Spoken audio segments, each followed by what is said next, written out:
Hello friends, it's a story time today. Yes, everyone loves to listen to the story.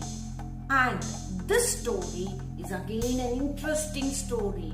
I'll give you clues. You find out what is the story. It's a folk tale added to the 1001 Nights in the 18th century. Now you got it? This story belongs to Arabian Nights. Yes, you could have found the answer. It has got 40 thieves in this story. Yes, your guess is correct. It's Ali Baba and the 40 thieves. Let's go into the video and listen to the story. Enjoy! In a town in Persia, there lived two brothers, one named Qasim, the other Ali Baba. Qasim was a rich man, while Ali Baba's only means of survival was by cutting wood in the nearby forest and selling it in town. One morning, as Ali Baba was working deep in the forest, suddenly he heard the clatter of horse hooves. Horse hooves! Wondered, who are riding into the deep forest? Not robbers, I hope. Thinking so, Ali Baba quickly climbed up a tree.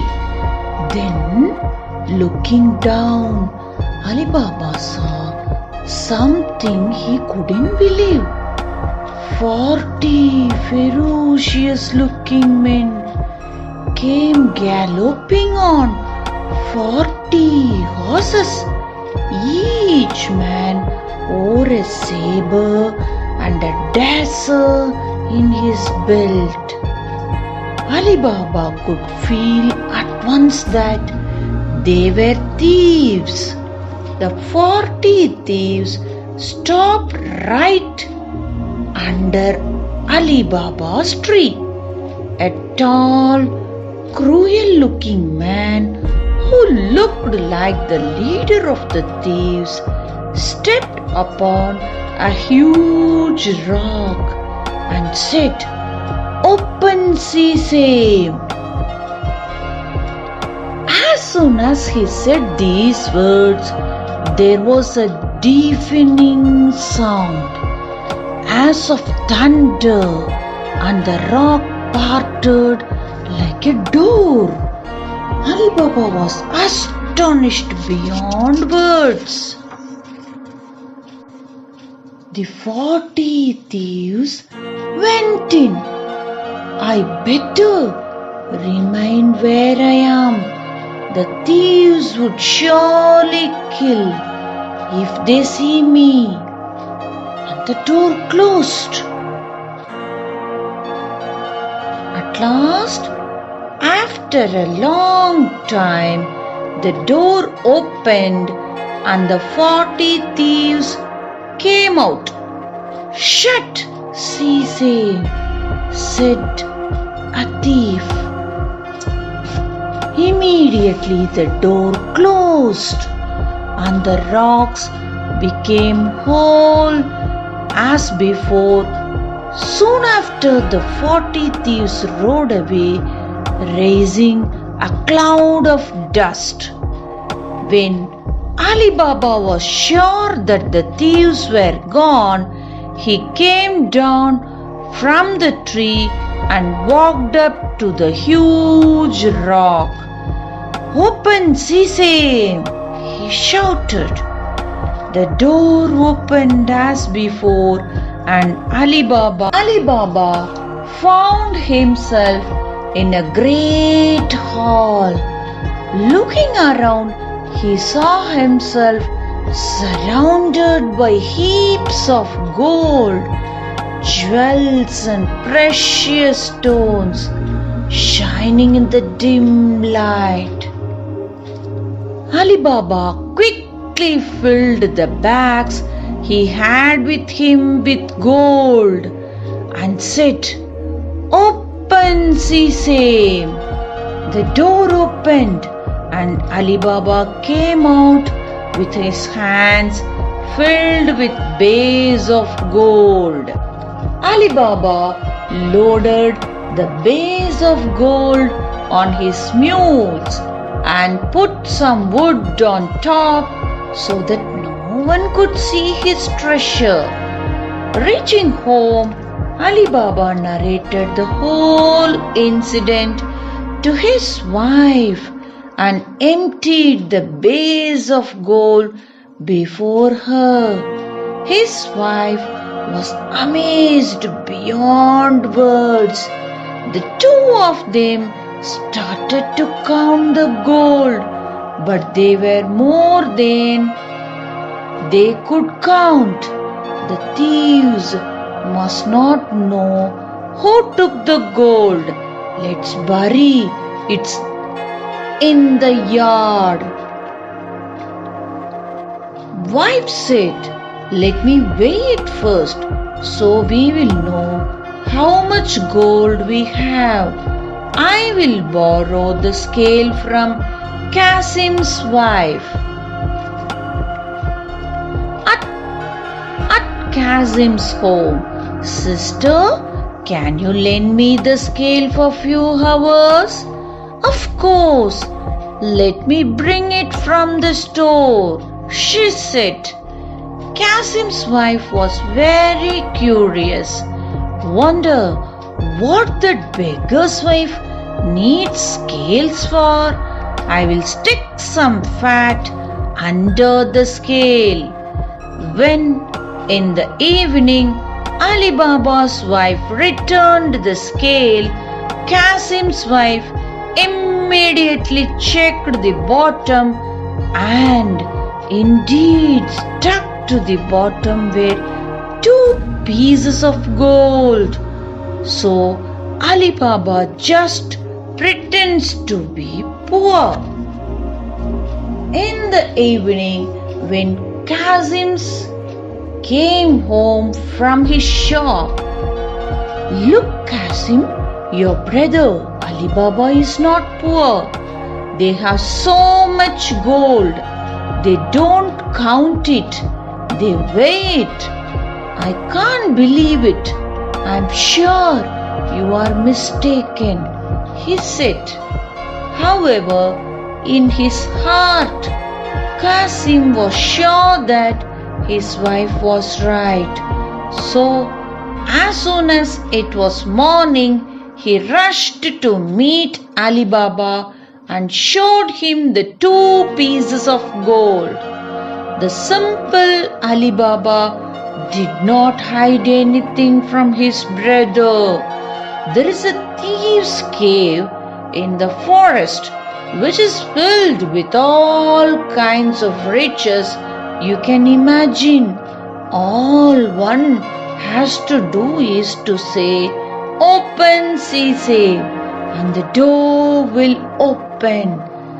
Within an hour, Kasim took 20 saddle bags and 10 mules and set out for the forest in search of the cave. When Kasim came to the rock, he repeated the password Ali Baba had told him.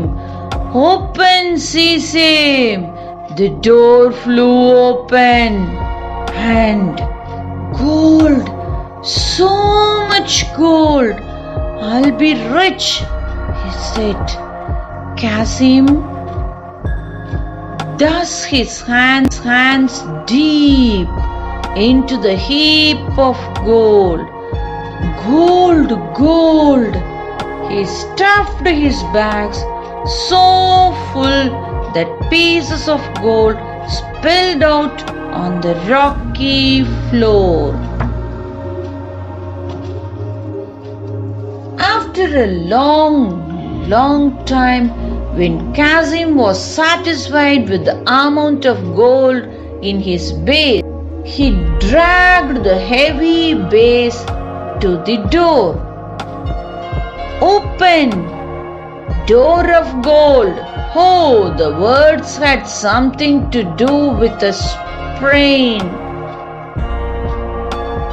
Grain. But which grain? Open barley. Open corn. But the door did not open. Qasim had forgotten the words that opened the door. Soon the 40 thieves returned. Once inside the cave, they were shocked to see Qasim sitting on the base of gold. Thief, how did you learn our secret? You must die. Forgive me, I came here by mistake, he said. However, the leader of the thieves was mad with anger, and the thieves put Qasim's body into 4 quarters and nailed them up inside the cave in order to frighten anyone who would dare to enter. All the day, Qasim's wife waited. Evening came and then night. Still Qasim did not return. Worried, Qasim's wife ran to Ali Baba's house. Oh, Ali Baba, dear brother-in-law, you alone know where Qasim has gone. Please go and bring him home, she cried. Don't worry, sister, I will not come home without Qasim, he said. In search of his brother, Ali Baba went to the cave. Inside the cave, a big shock awaited Ali Baba. Though heartbroken, Ali Baba could not waste any time, or the thieves might return to the cave. He put the body on one of his mules and base of gold on the other 2 and returned home. Qasim's wife wept bitterly when she saw her dead husband. Be brave, dear sister-in-law. We must be very careful. The thieves who killed Qasim may come after us. Then he called Morgiana, the maid of Qasim's wife, and an extremely intelligent. We cannot bury his mutilated body. The thieves must not find out that the man they killed was your master Qasim. You are a clever girl, Morgiana. You will know what to do.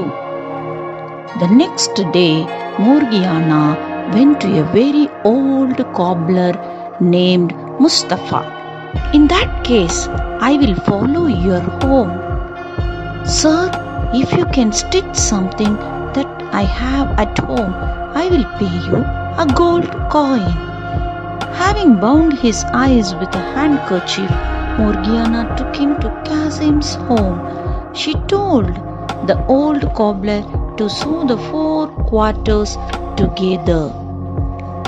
When the old cobbler had stitched the parts together, he was sent home the same way he was brought. After that, Qasim's body was buried with all rituals. Meanwhile, the thieves returned after a week. As soon as they returned the cave, they met with a shock. Abdul, go to the town, find out the name of the man I killed, and find out where he lived. The thief happened to enter the town at daybreak and by his good fortune stopped just by the cobbler's stall.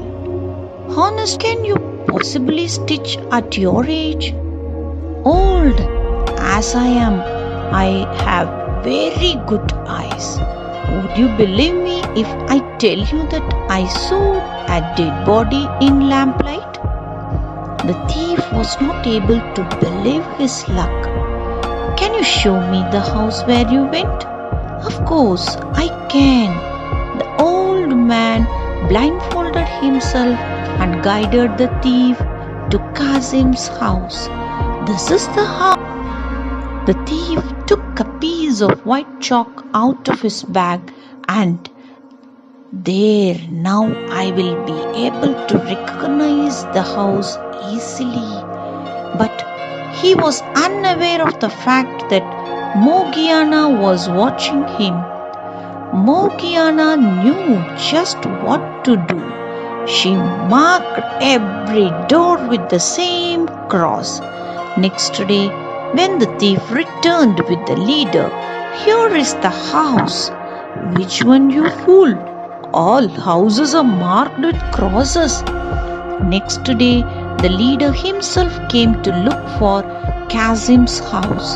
The old man again guided the way to the house. The leader looked at the house. He looked at the street. He could remember just where the place was. That day, when the leader went back, he instructed his gang members, "I want you to arrange for 19 mules and 40 big oil jars."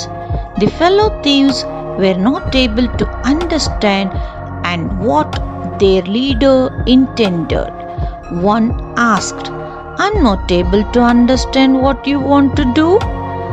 "Do as I say. Fill up only one of the jars with oil. Now I want all of you to hide in the remaining 39 empty oil jars." The leader disguised himself as an oil merchant, drove the 19 mules into town and reached Ali Baba's house. "Good evening. I was on the way to the market to sell oil, but it's late and I have not found a place to stay.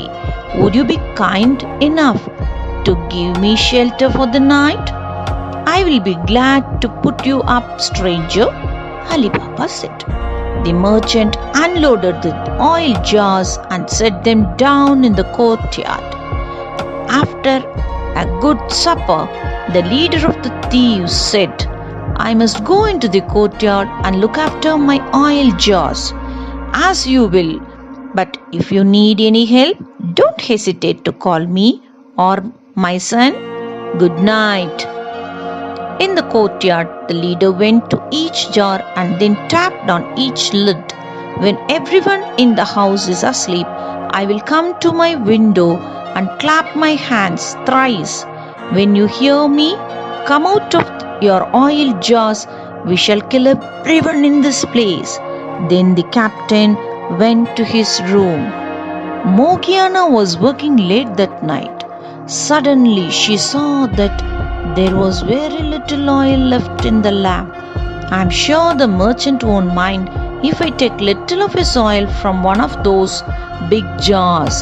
Morgiana went to the first jar to fill her lamp. When she came near, thinking rapidly, Morgiana disguised her voice. Not it. 39 times she heard a man's voice saying, "Is it time?" 39 times she whispered, "Not it." Finally she found the 40th jar to be full of oil. Morgiana filled her lamp and went back into the kitchen.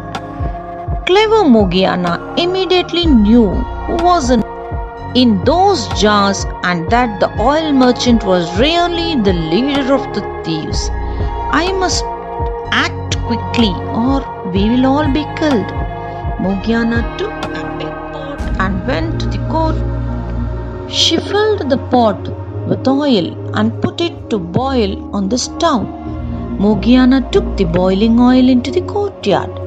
She went from jar to jar, lifting the lid of each and pouring some boiling oil into it. In this way she killed all the 39 thieves on the spot.